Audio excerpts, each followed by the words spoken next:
Welcome to my channel, my subscribers, thank you. This video sponsored by BuyMote. BuyMote online happy shopping. BuyMote e-commerce private limited. My channel like பண்ணுங்க, subscribe பண்ணுங்க, bell ஐக்கானை தட்டி விடுங்க. YouTube சம்பிரதாயம்.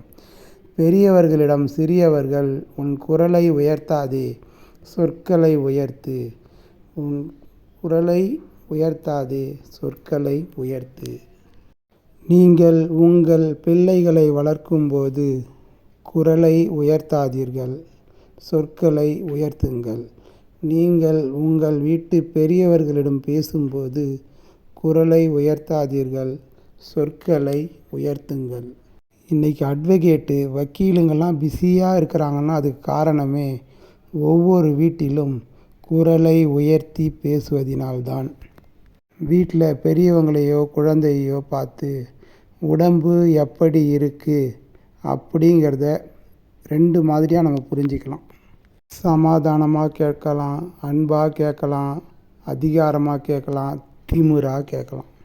இந்த உயர்த்தி பேசுகிற குரல் இருக்குது இல்லையா, நீ எவ்வளோ பெரிய பிரம்மாண்டமான பிரபலமாக இருந்தாலும் சரி, உன்னை தூக்கின்னு வந்து ரோட்டில் போட்டுரும்.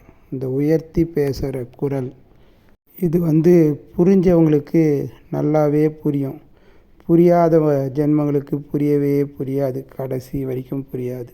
ஒரு ஸ்கூலில் கிளாஸில் வாத்தியார் தான் சவுண்டாக பேசுவார், மற்றவங்கள்லாம் அமைதியாக இருங்கன்னு சொல்லுவாங்க. வாத்தியார் மட்டும்தான் குரலை உயர்த்தி பேசுவார். ஏன்னா நல்லதுக்கு மட்டும்தான் நம்ம குரலை உயர்த்தி பேசுகிறோம்.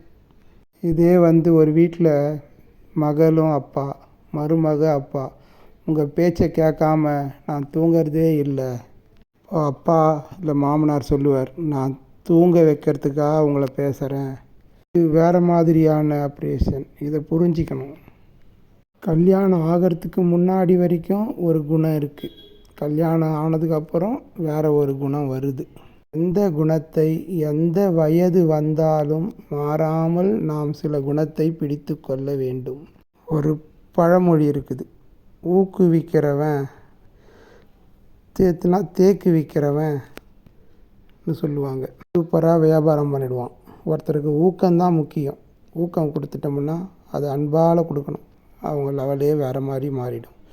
அதனால் ஒவ்வொரு வீட்லேயும் குடும்பத்துலேயும் மகளோ மருமகளுக்கோ நம்ம அன்பை கொடுத்தோம்னா அந்த குழந்தைங்க நம்மளை அன்பை திருப்பி கொடுக்கும். மாமியாருக்கு நம்ம அன்பை கொடுத்தோம்னா மாமியாரும் நமக்கு அன்பை திருப்பி கொடுக்கும். ஒரு கவிதை, தூண்டில் மீன் நதி கண்களில் கண்ணீரை விடை பெற்று கொள்கிறது. மீன் பிடிக்கிறவன் தூண்டிலில் போயிடுச்சு மீன், அந்த நதியிலிருந்து விடை பெறுகிறது. நதிக்கு அந்த கண்ணீரில் தெரிகிறது. ஒரு கருத்தை சிறியவர்களாக இருந்தாலும் பெரியவர்களாக இருந்தாலும் சொல்லும்போது அந்த கருத்தை எளிமையாக உள்வாங்கிக் கொள்கிற விதமாக சொல்ல வேண்டும். எல்லாரும் பேசுவாங்க, நல்ல வார்த்தையை தான் பேசுவாங்க, ஆனால் நாம் கவனிக்க மாட்டோம். நம்மளை காலம் கீழே தள்ளிட்டு வேகமாக போயிடும். அதனால் அன்பாக பேசுவோம் அனைவரிடமும். நாம் அடுத்த வீடியோவில் சந்திப்போம். அனைவரும் சாஃப்டாக பேசுங்க, குரலை உயர்த்தாதே, அதிகாரமாக பேசு. குரலை உயர்த்தினா பேசு, அது நம்மளோட